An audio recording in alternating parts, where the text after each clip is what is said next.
Yeah, I guess I forgot to mention, no more Camry. Look at the new whip.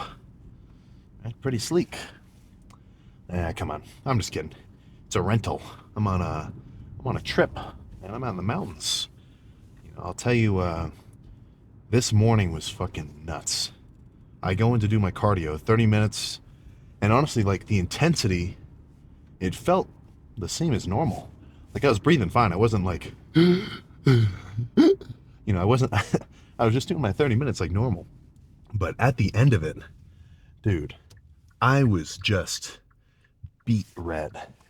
I was looking it up. It's something about training in higher altitude makes you a little bit more prone to have your I don't know, barely subsurface level. Uh, what are they called? Capillaries just be a bit more flush with blood.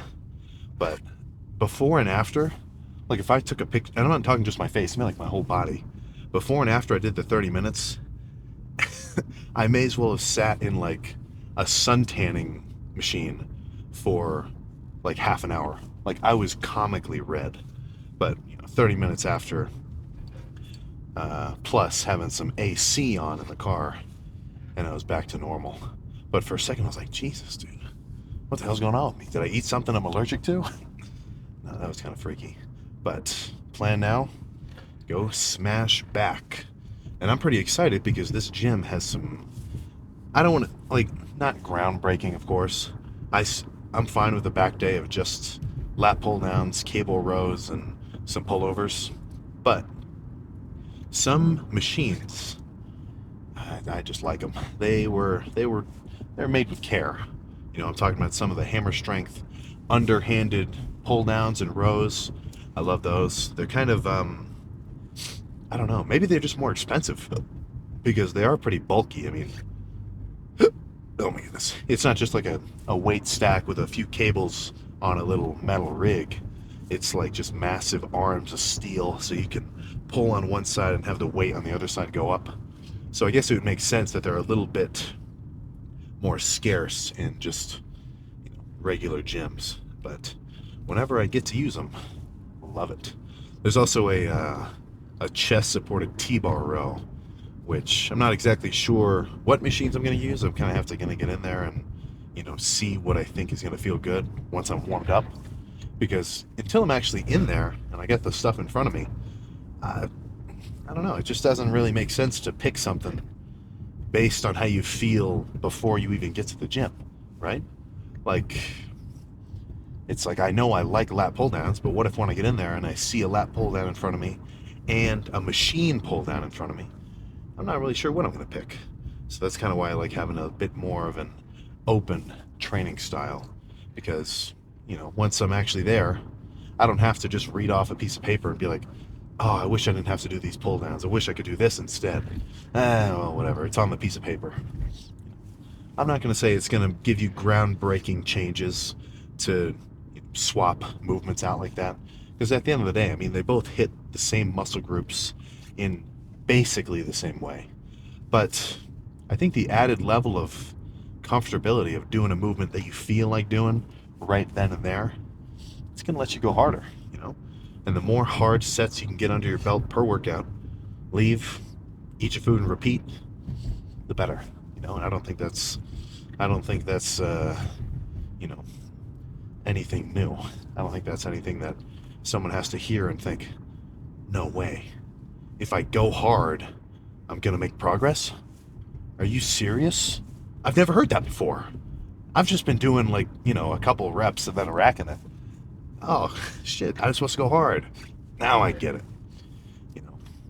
We all know it. Everybody knows it. But does everybody do it? That's where things get a little hairy. So, whatever you got to do to make sure that your lifts are composed of really hard sets, that's what you got to do, man. Eddie Hall style. I don't know if he does this during his training, but I'm just going to use it as an example. He's given a speech about what he was thinking about before he did that like 500 kilo deadlift, and he's like, I'm thinking there's like, fuck, what did he even say? He was saying some shit like he's imagining his kids underneath the car and he's got to pick it up to save them, or stuff like that. And not all of your sets are going to require that sort of, let's, I don't know, that kind of mental imagery, right? Every set, you don't have to be like Dorian and be like, somebody's got a gun to your little baby's head, and if you don't get one more rep, he's going to blow his brains out, or something like that. And don't judge me on that impression, right? No disrespect meant. But, if you play some specific music, get in the zone, try not to goof off too much. The gym isn't just, I definitely don't treat it as a place of just pure work. There's some fun involved too, right? You get to see your buddies doing whatever they're doing, hopefully going hard. Hopefully those are the only people you're associating with, right? The freaks. But, you do your sets, you get some chit chat in the middle. It's fun, But that's sort of not let me think, what's the word? It's like, I would hope that going hard is the prerequisite to fun, Like if I was in the gym and I was having a really scrappy lift, I would definitely not be so, I wouldn't be so chatty. I think I'd be a little bit upset and I'd be like, fuck. But, if everything's going good, then I'd probably be a little bit more prone to stop somebody between their sets and just, say whatever. But that pretty much covers what we're going to bust out. Now we just have to get in there. When I packed for this trip, I didn't bring the Samsulik Pre, the Hostile Blue Shark Gummy Hostility Foundation. All I brought was a tub of crap. It was the Kiwi Strawberry Bloodshot, and then the Mango Punch Hostility. So Bloodshot being the stim-free Pre, Hostility being the one with a little bit of caffeine, with just a little extra kick. But I forgot to bring beta-alanine, because I've gotten into a habit of using the Blue Shark one, because it has beta-alanine in it. I forgot to bring it, so I'm missing out on that tingle sensation. But I'll be alright. So, 10-ish more minutes. Let's just cut to whatever that first working set is going to be. And I feel like this does need clarified. I do not, under any circumstance, condone just jumping into the gym, grabbing onto a crazy amount of weight, and just starting like that.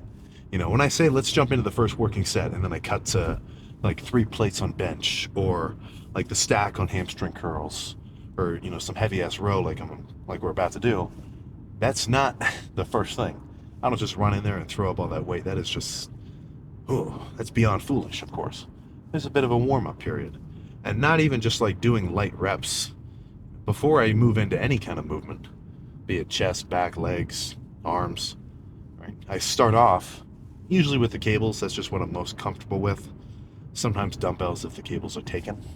But everything that's going to be involved in what I'm doing, I want to make sure not only just feels good, like if I'm doing back like I'm about to, I would not want to jump straight into a crazy heavy set if like my left lat feels really, I don't know, like let's say I pulled it or something, right? And one thing that I like about the warm-up is it kind of acts as like a checklist to make sure that every component in your build is ready for some load. But not only that, but it also kind of warms them up, Like my rotator cuff is definitely not going to be warm just from doing some light sets of rows and then gradually increasing the weight to a heavy set. So I want to start off with some rotator cuff work, a little bit of bicep forearm activation, some pullovers, some light cable rows, all sorts of stuff, which I know is going to come into play. And the one body part for me that takes the most time and kind of has the most shit going on is chest. I know this is back day, but whatever, we're going to do a little chest talk. Before I do any kind of pressing, and even as I'm warming up for chest pressing, like I do 1 plate on bench, then 2 for a few, even between those sets, I'm still going to keep warming up until I feel good. Because for me, and not just from like hearing around or just watching, pattern recognition, like I've got experience of getting a little bit tweaked. My shoulder got kind of messed up because I wasn't warm or, whatever, from not doing a proper warm-up. So pre-chest, I'll take 10 minutes. I'm sitting on the cable machine doing some push-downs because I know my triceps are coming to play. A little bit of forearm curls just because I know my forearms are going to come into play. from just from holding onto the bar. Obviously, some chest work with some kind of cross body presses. You know, if you can imagine just grabbing one cable and kind of going like this, just to really get warm. And then like some front raises with the dumbbells, get the front delt worked. And as long as everything is jiving, then, go ahead. And if anything's out of whack, if anything is kind of subpar, doesn't meet um, FLA, FLA regulation, Federal Lifters Association regulation of feeling good, then that's my cue to say, all right, maybe I shouldn't try to bench 4 plates and turn my rotator cuff into dust. Maybe I should back up a little bit and do something I can handle. Or maybe don't press it all and just do some cable work. Turn that chest day from a heavy start to a lot more light squeezing stuff, So I know this isn't crazy information, but I do stand behind all of that warm-up wise. So that's enough little chatting. Let's actually just get in there and get started. All right, now after a proper warm-up, I think I'm finally ready to throw some weight around. So I felt relatively strong because this is actually a light stack. It's only 260, but I think this is a good move. Instead of trying to load on like 245s and make it as heavy as I could go and probably only be able to do a few really good reps and then have a lot of partials, only added a 25. So this will be a weight that I've got pretty good control of. I'm going to try not to swing too much until I get fatigued enough where, it's kind of just sort of going to have to.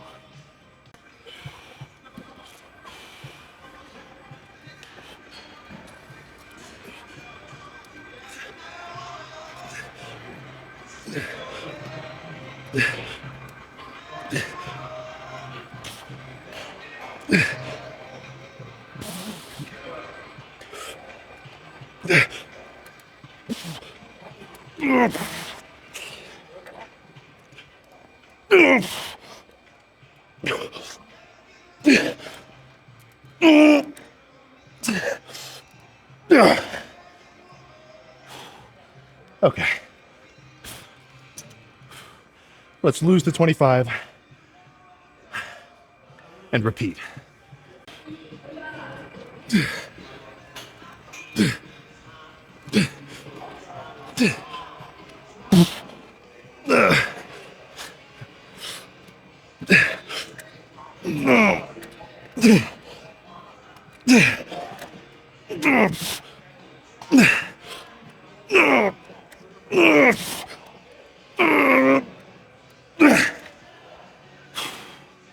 Okay.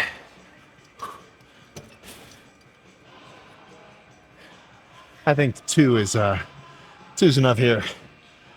Let's move on to maybe something lat biased, pull down style, moderate weight pull downs, not crazy heavy, just enough weight where I can really do an actual squeeze at the bottom, but obviously as heavy as I can go.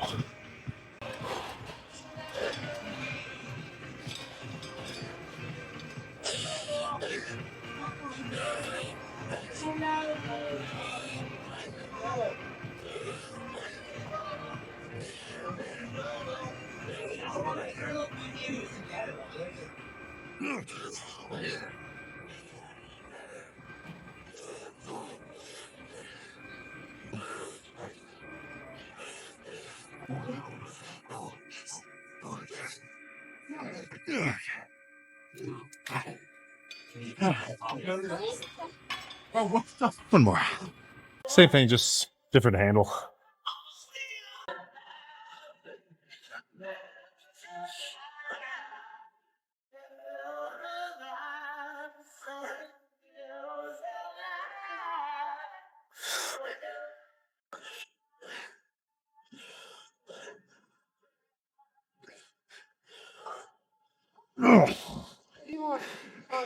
Like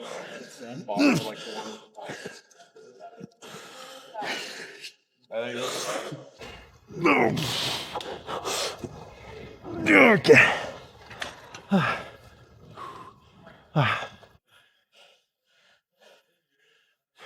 Not that I think it's like especially effective, but for whatever reason, I've done 2 sets there and I did 2 sets in the rows. I feel like I'm ready to move on. I was going against what I was talking about earlier, how I was hyping up these machines. I just jumped straight to straight lat pull downs and cable rows. But I do like this. One thing that I do change about it though, I don't use it exactly as intended, is something about the underhand like this. Like it's a good stretch, it's not bad. But with both arms at once, something about the seat, not like the biggest fan in the world, but just a minor adjustment by way of side saddling it like this and then doing one arm at a time. This feels much better. Now that's not a universal thing. Maybe it's just because of my build, but if you can tweak a machine to, make it feel really good for you, guess what? Do you think you should do it? I think you know the answer. There we go.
Let's drop the weight.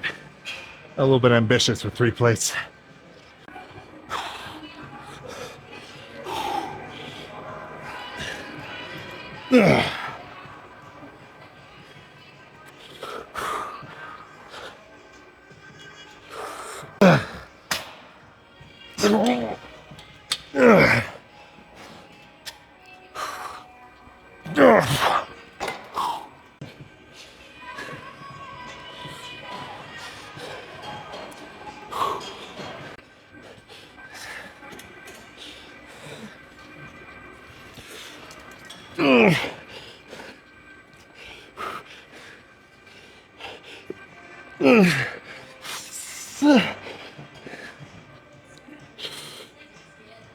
Okay. Oh my God.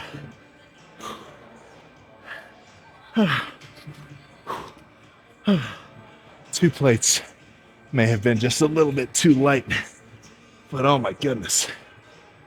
That was like, oh my God. The closest kind of set I could compare that to is like trying to burn out on leg extensions with really light weight.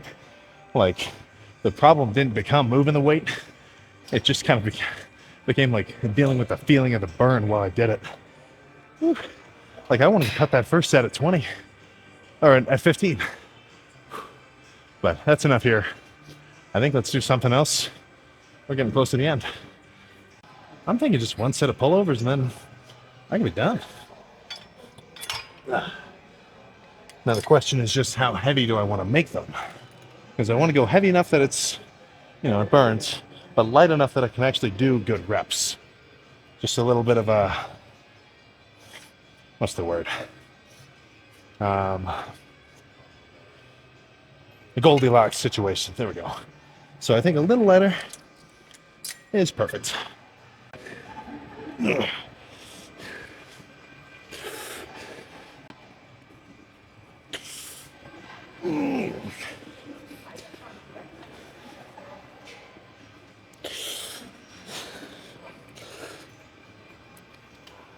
Okay, that's enough.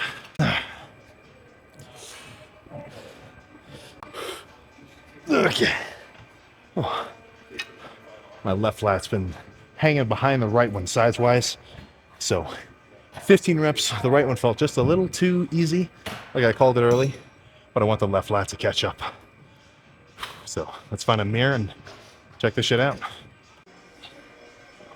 Okay, so I was given some advice from the locals and they were telling me to go in the back room in like a it's like a tanning bedroom, and it's got a mirror, and the lighting's pretty good. It felt kind of funky in there, so I'll just stick to right here.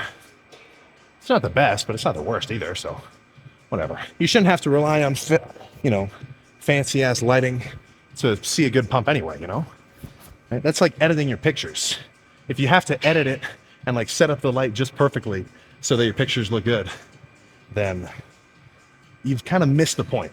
You've jumped past a very necessary factor, which is just try to get a crazy pump in the first place. So only 2 poses for back. I love the simplicity. Just lat spread and front double bi, backwards and forwards.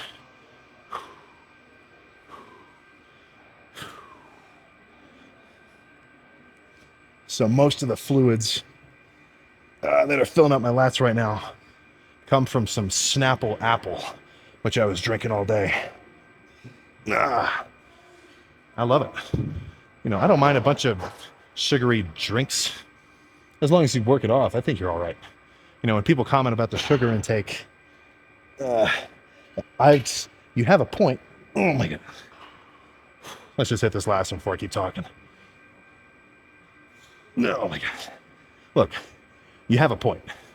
If I didn't train or do my cardio, and I ate all the sweet and treats and everything else that I'm always, chunking down, 0 training, 0 cardio, I would be a fucking fat slob. Just,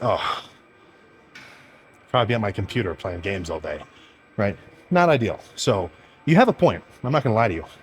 But, if you combine it with training, as long as you're not eating so many calories that you're actually like ballooning up body fat wise, then I say you just kind of burn it off, man. I'm not going to say it's the best case scenario, but if you're lifting hard, you can have some treats.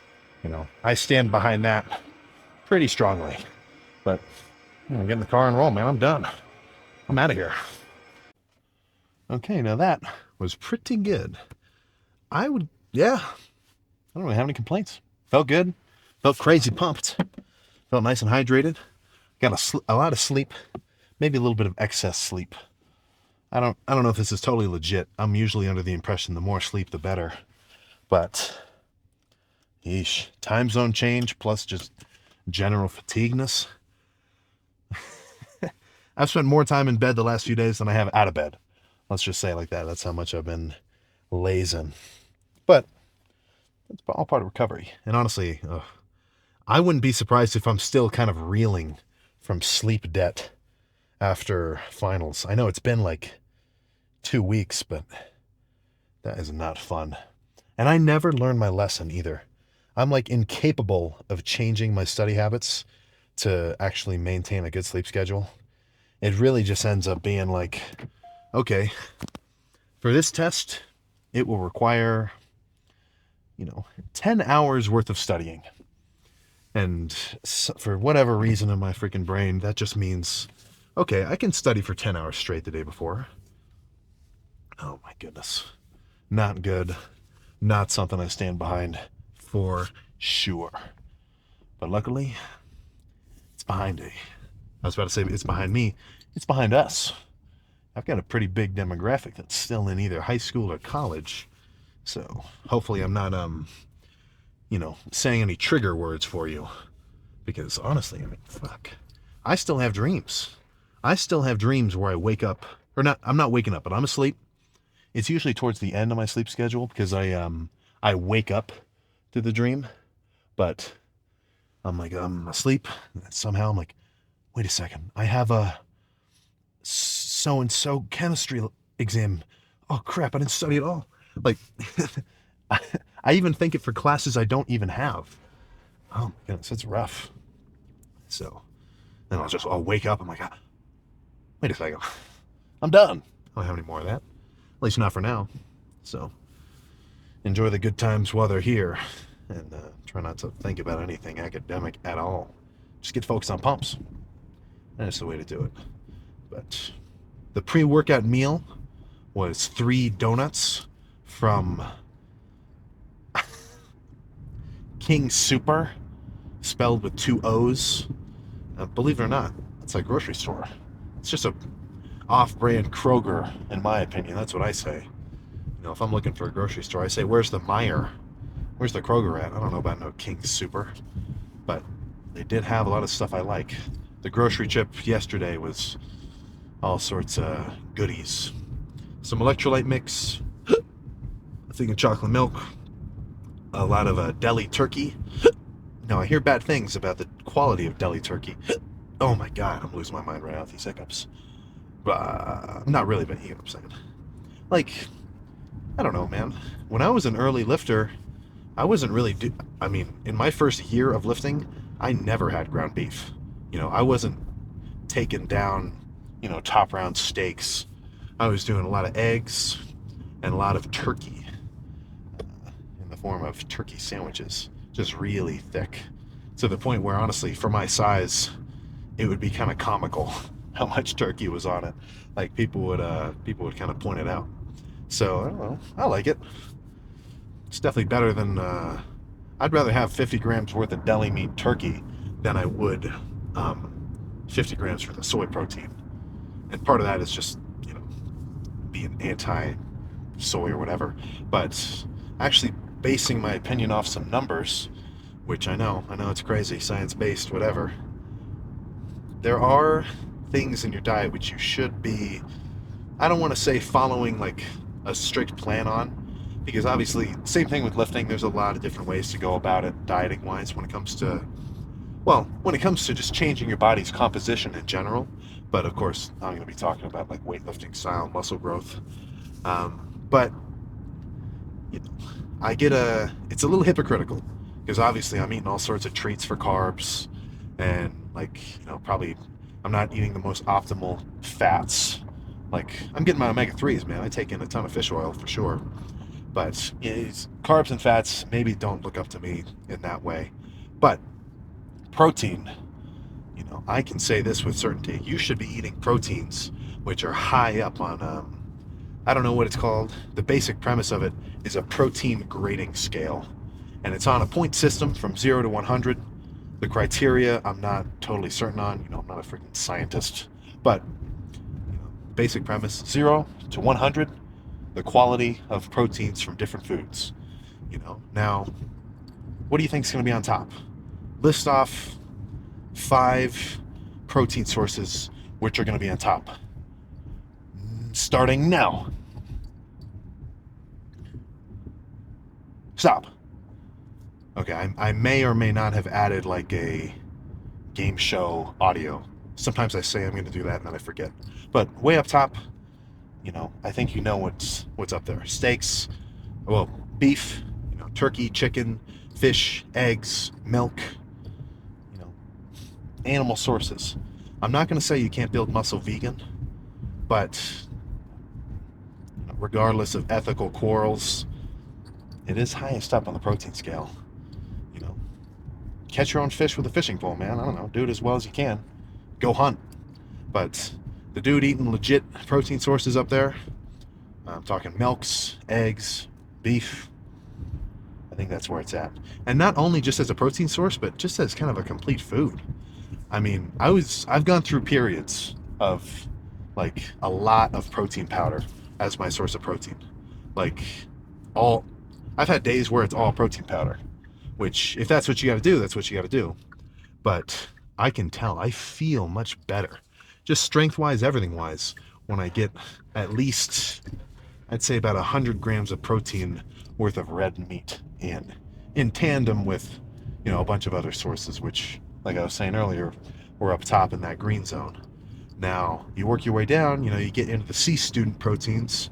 What are we looking at? I wouldn't mind actually having this grading scale right in front of me to read off, but I'm not so crazy to do that while I'm driving. I'm not texting either. I'm just looking at my, there we go, look at my maps. Because these roads are freaking curvy all over the place. There's no way I could remember my way. But as we get down towards, the 60 points out of 100 and lower, I mean, we're looking at vegetable proteins. We're looking at, wheat, soys, stuff like that, like tofu, that sort of thing. Which, I mean, I'm just going to say I'm not going to prioritize that sort of stuff. And honestly, I don't even really count it.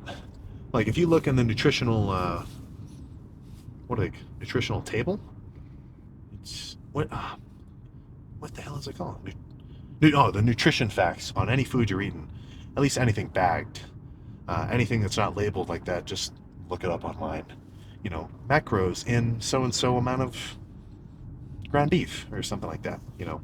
But you look at the nutrition facts, and let's say you're looking at 2 slices of bread, or you got an Italian loaf, sandwich style, which you're going to put a bunch of turkey, mustard, and mayonnaise on. That's going to be me in about 20 minutes, right? Now, it's going to say about 50-ish grams of carbs. This is turning into a dieting lecture, so, you know, tune in numbers-wise. It's going to say 50 grams of carbs. And below that number, it should say grams of fiber. Grams of fiber. And maybe it says 5 grams of fiber. You know, what that means, you might have to look a little bit closer just because sometimes it'll list the soluble and insoluble fiber. But if you see fiber or insoluble fiber, and it's got, let's say, 5 grams, then that means 5 grams of those quote-unquote carbs in the sandwich, your body isn't going to be able to break down, you know, because those carbs aren't, you know, digestible. They're in longer chains of cellulose, if you know what I'm talking about, right? I mean, the basic building block of carbs, glucose, you know, we're getting back to early kind of chemistry, that little 6-chain thing, that one molecule, right? That's right there. Now, sugars and sweets, those are a few of those connected, but only a few, maybe 3 or 4, or 2, or even 1 if you get something crazy simple, like just straight up glucose, I guess, right? And then they can become more complex. Like if you're eating oatmeal, that's going to be made of much more complex chains of the glucose, which means it takes a lot longer to actually break it down and be able to use it for energy, right? That's what calories are. It's just the amount of energy in the food that you're eating. Now, insoluble fiber are just chains of that glucose, the same shit as like sugar, but it's just so long that your stomach's like, shit, man, I don't know what to do with this. I'll just freaking pass it right through me. I can't break this shit down, you know? Like, that's what's in fucking grasses and trees. You know, there's a reason why a cow has fucking 5 stomachs or so, because it takes a while to break that kind of shit down. But what I'm getting at is when you see that fiber label, it means you can take that amount of carbs, or that many grams of fiber, off the total. Because it'll say total carbs, 50 grams, and fiber, 5. It means 45 grams of actual carbs, which you're breaking down for energy when you eat that sandwich, or that piece of bread. Fats, you know, there's no fats that you're not going to be able to break down. At least not foods. I guess soap or whatever. Don't even think about that. That's just being stupid. So fats always count, right? 5 grams of fat, that's getting plugged into your stupid simple macro tracker. You can do Fitness Pal, or I don't know. That one seems kind of complicated for me. I want this shit just right there in front of me. Now, when it comes to protein, that sandwich is going to say maybe 5, or that piece of bread is going to say maybe 5 grams of protein. Now, I'm going to look at that and say, yeah, right. Yeah, sure. I'm not going to plug that in at all. Just because it's not a quality protein source. Now, people who actually do track their calories, when I say that, they're going to respond and say, but it's still calories. Even if it's not a complete protein, it's still protein, which has 4 calories per gram. So you're still going to get energy from it, which, yes, I agree with. So in a real dieting phase, if you're trying to cut down, if you're trying to lose body fat, then do take that into account, just because it is adding to your caloric load. Because if you start, you know, not counting protein when you're dieting, then you could eat so much and not even be tracking it that you won't even be in a deficit anymore. But that's for, you know, people who are actually tracking their shit for real. But in a bulking context or a maintenance context, you know, pick a number around probably 1.5-ish grams per pound of body weight of protein. So if you're a 150-pound dog, well, I'd say minimum eat at least a gram per pound. So if you're 150, eat 150 grams. If you're 200, I guess I do a gram per pound of body weight. If you're a 200-pounder, for one thing, I salute you, but also you should be getting 200 grams of protein. Any 250-pounders, whoa, right? 250, you know? So relatively simple there. Some people, I mean, 1 gram, you're good. And or 1 gram per pound of body weight, you're good, there we go. But again, that's of quality sources. So if I have 250 grams of protein totaled, technically, for the day, but 50 grams of that were from, just breads or, I don't know, beans. I don't know the protein quality of beans. Maybe it's up there pretty high, and I should be eating more. But let's say 50 grams of the protein for my day so far haven't been from really good sources that are high up on my grading scale. Then I'd be inclined to want to eat another 50 grams of, I don't know, chicken, or maybe have a shake or something, you know? So that's what I'm talking about there. When I'm dieting down, I get much more talkative about macro tracking, because I would say in a dieting context, it is the absolute best method, at least in terms of efficiency and effectiveness, if you can actually do it, to lose body fat. You know, sure, you could probably get leaner doing some kind of Atkins, whatever. Not going to knock on that. It's insanely popular. It must work for a few people. But if you know that you've been eating 3,000 calories per day, and that's your maintenance, that's how many calories you eat just to live and stay the same weight, then if you track your stuff and you're actually diligent and you limit yourself at 2,500 calories per day, and you do that repeatedly for the next few weeks, you should see a couple pounds drop off. But when it comes to bulking up, that you could be probably a little bit less strict scale wise or macro wise. I still like it just because I'm a friggin' macro tracking addict. But if you're eating enough food that your scale is changing and you're gaining weight on a reasonable basis, definitely you don't want to get into like 5 pounds per week, because that is not 5 pounds of muscle, I can guarantee it. I'm talking maybe pound, a little more than a pound, 2 pounds a week. 2 pounds probably max. Obviously, you got to judge it based on how much body fat you're putting on. If you're not getting too soft, you can eat some more. But if the scale's changing, then clearly the amount of food you're eating is good. Though, if you hit a plateau, then that's a situation where it might be good for you to be tracking your macros, just because then you'll be able to realize, like, okay, I've been doing 4,500 calories for the last 2.5 months. I gained 8 pounds, but now I'm staying at the same weight. I'm not going up anymore. I gotta up it to 5,000, you know? So, best case scenario, you're tracking your macros. But if you're not, at least make sure the scale is changing. Actually, no, I don't even want to. There is no but. Start tracking your macros. I'm gonna lock it in there. But yeah, good back day. Oh yeah, what the heck am I even talking about?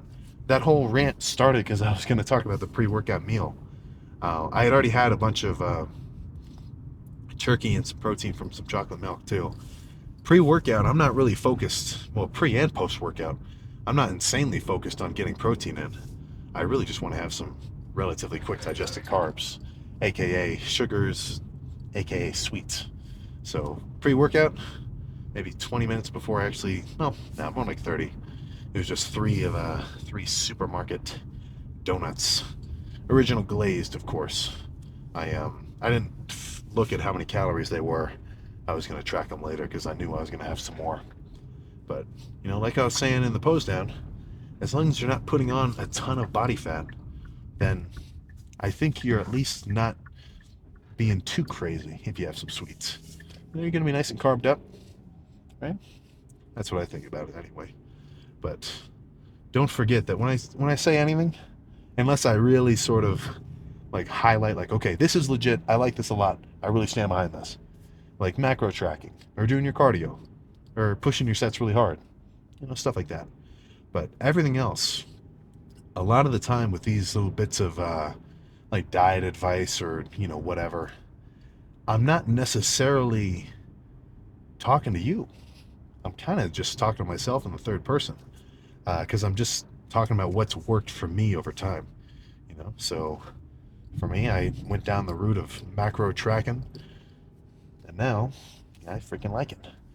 You know, if I went down the route of like just counting my meals and making every meal like a similar amount of proteins and macros or whatever, carbs and fats, then, you know, I'd go kind of by meal, more bodybuilder more bodybuilder style, at least historically.